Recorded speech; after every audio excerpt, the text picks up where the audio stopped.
Hey, Jen Pacici here, talking again about creativity and how to access it.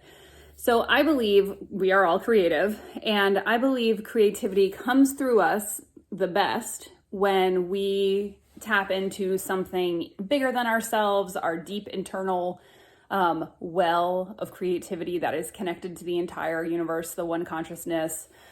So, if that jives with you too, then hopefully this will be helpful to you. So I was thinking about the way that we block creativity. One of the many ways we block creativity is by resisting it, not thinking we're good enough to do it, not thinking that we are creative, thinking we're not good enough, and just generally being like tense. And the same thing goes for hearing your own intuition. That's where mindfulness plays into this. If you can be in the moment, you can realize you're tense and you're blocking and you're anxious, and you can breathe out and you can come back to a place of consciousness. And from there, it's easier to access your intuition and your creativity. So let's say that this is the visual I have. I tried to do a model of it, but it was not working well. So you're just gonna have to bear with me. So imagine that everything, the universe, every single thing in the entire, like way beyond what we can imagine, let's say it is the creative force. It is life. It is creative intelligence. It is so much bigger and so much greater than us. If you do not believe this, real quick story. I'm reading a book called The Soul of Money, and the woman worked in the 80s and 90s with the Hunger Project. She goes to Senegal. I hope I'm pronouncing that correctly, in Africa. They go out to the desert where you can't imagine people could possibly live. And the men are all talking, the men in this tribe where they're short on water. And then she gets them to let her talk to the women by herself with a translator. And the women say how they keep having visions that there's a huge underground lake, but they just have to dig to get to it. So all these things happen where women aren't supposed to do the work, but it all gets smoothed out where the men agree to do this. And yes, there was an underground lake. All these wonderful things came from it. So the women all were connected to that greater intelligence and getting these visions of what they needed to do. That is creativity right there. It doesn't have to be painting.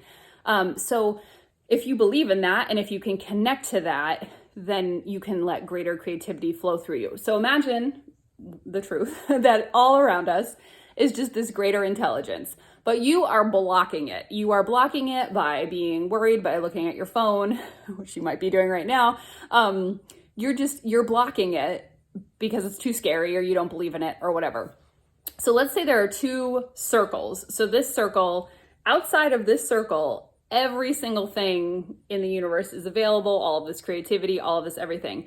And then you're this other smaller circle within it. So you're closed off. You can't get any of that outside creative intelligence because you're tense, you're anxious, you don't believe it, etc. You're not being present. But if you can get yourself aligned, which you've probably heard lots of times, alignment before action, all that, if you can get yourself aligned, then the opening that is always available to you, that's always there, can be aligned with the universe, and everything from all around now can flow into you. So I wish I had a better way to visually demonstrate that, but basically you're mostly walking around blocked like this. You're a closed circle. You feel alone. You don't feel like you're a part of anything. But if you can pause, get still, and get into that alignment, then you are open. You're aligned with that opening that is the greater everything, and it can flow into you. I'm sure you probably want to know, like, how can I do that, etc. I should probably just record a whole other video on that, but some quick ways that I can think of right off the top of my head, something that I find very helpful is just saying an affirmation. I might say something like, I am so thankful to the greater creative intelligence for being patient as I align with it so it can bring forth the exact right circumstances for me. So it can bring into my life the exact right circumstances, beautiful synchronicities, the exact right things for me, bringing with them peace, serenity, joy, freedom.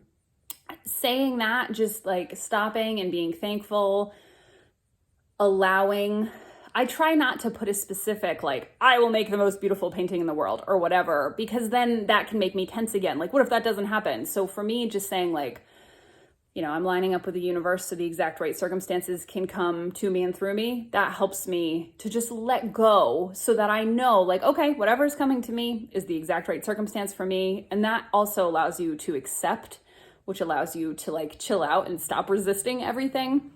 And then just anything that will bring you back to the moment. Just if you're trying to do something creative and it's not working, put it down and go take a walk. Go have a dance party, go pet your animal, go hug someone you love, do something else, because your mind is getting in the way. So that's another way to just get back. Being in nature is just an absolutely wonderful way to get creative inspiration and to realign so that that flow can come into you. If you're interested in this topic, I would be happy to talk more about it and record more videos. So I will see you soon, okay?